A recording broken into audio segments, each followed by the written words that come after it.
So one of the people you spoke to for Live and Let Die was Keith Pelly, commissioner of the DP Tour and a good Canadian lad. Do you think the DP Tour made a mistake partnering with the PGA Tour instead of Liv? Because Liv approached them, from what I understand initially, and they decided to make that alliance with the PGA Tour instead. Yeah, I mean, it's important to, and I like Keith Pelly a lot. I think he's a good, I think he's a good guy, and he was a he's smart, and he's been more intimately involved in all of this than people really knew, um, because he was sort of the concierge for Jay Monahan, excuse me, on the PGA Tour. He was negotiating with the Saudis, he was negotiating with the PGL. He was in the middle of a lot of stuff, and very knowledgeable source, and so. Um, the one of the problems that Pele had was for the European tour to reshape itself in such a radical fashion, they would have needed 75% of the membership to vote for it.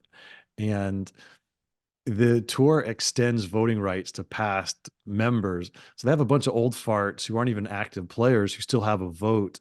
And these guys are staunch traditionalists, and they they were probably never going to go for wholesale change that would have come with the Premier Golf League. And so he really had to sort of forge this alliance with the PGA Tour, which made sense on a lot of ways. They'd been competitors, now they're collaborators, and that's had a lot of benefits for the European Tour as far as ramping up purses and sort of this long-term sustainability, elevating some of the events. Like, the Scottish Open is now essentially a PGA Tour event, and so a lot of the Americans go there and play, and there's more world ranking points. And um, the European Tour was running out of money during COVID, and Pelly did what he had to do to ensure its survival, and that was his partnership with the PGA Tour. But um, it's he because of the governance structure, he wasn't really allowed to swing for the fences. I think he made the most of what was a complex situation, and now